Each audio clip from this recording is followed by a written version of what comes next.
اور ہم نے موسیٰ کو کتاب دی اور ان کے بھائی ہارون کو مددگار کے طور پر ان کے ساتھ کر دیا۔ پھر ہم نے کہا کہ دونوں ان لوگوں کے پاس جاؤ جنہوں نے ہماری آیتوں کی تکذیب کی، آخر ہم نے ان کو پوری طرح ہلاک کر دیا۔ اور نوح کی قوم نے بھی جب پیغمبروں کو جھٹلایا تو ہم نے انہیں غرق کر دیا اور ان کو لوگوں کے لیے نشانی بنا دیا، اور ظالموں کے لیے ہم نے دکھ دینے والا عذاب تیار کر رکھا ہے۔ اور عاد اور سمود اور کنویں والوں اور ان کے درمیان اور بہت سی جماعتوں کو بھی ہلاک کر دیا، اور سب کے سمجھانے کے لیے ہم نے مثالیں بیان کی، اور نہ ماننے پر سب کو تہس نہس کر دیا۔ اور یہ کافر اس بستی پر بھی گزر چکے ہیں جس پر بری طرح کا مے برسایا گیا تھا، تو کیا یہ اس کو دیکھتے نہ ہوں گے؟ بلکہ ان کو تو مرنے کے بعد جی اٹھنے کی امید ہی نہیں۔ اور یہ لوگ جب تم کو دیکھتے ہیں تو تمہاری ہنسی اڑاتے ہیں کہ کیا یہی شخص ہے جس کو اللہ نے پیغمبر بنا کر بھیجا ہے؟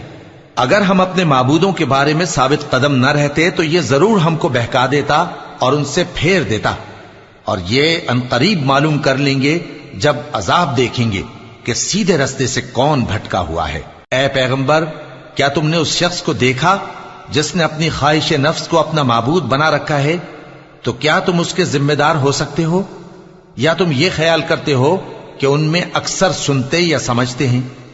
نہیں، یہ تو چوپایوں کی طرح کے ہیں، بلکہ ان سے بھی گئے گزرے۔ بھلا تم نے اپنے پروردگار کی قدرت کو نہیں دیکھا کہ وہ سائے کو کس طرح دراز کر کے پھیلا دیتا ہے، اور اگر وہ چاہتا تو اس کو بے حرکت ٹھہرا رکھتا؟ پھر ہم سورج کو اس کا رہنما بنا دیتے ہیں، پھر ہم اس کو آہستہ آہستہ اپنی طرف سمیٹ لیتے ہیں۔ اور وہی تو ہے جس نے رات کو تمہارے لیے پردہ اور نیند کو آرام بنایا اور دن کو اٹھ کھڑے ہونے کا وقت ٹھہرایا۔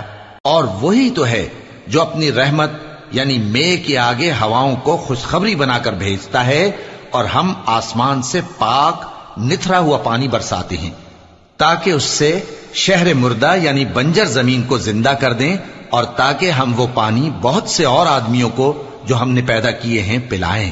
اور ہم نے اس قرآن کی آیتوں کو طرح طرح سے لوگوں میں بیان کیا تاکہ وہ نصیحت حاصل کریں، مگر بہت سے لوگوں نے انکار کے سوا قبول نہ کیا۔ اور اگر ہم چاہتے تو ہر بستی میں ڈرانے والا بھیج دیتے، تو تم کافروں کا کہا نہ مانو اور ان سے اس قرآن کے حکم کے مطابق بڑے شد و مت سے لڑو۔ اور وہی تو ہے جس نے دو دریاؤں کو ملا کر چلایا، ایک کا پانی شیریں ہے پیاس بجھانے والا، اور دوسرے کا کھاری کڑوا، اور دونوں کے درمیان ایک پردہ اور مضبوط اوٹ بنا دی ہے۔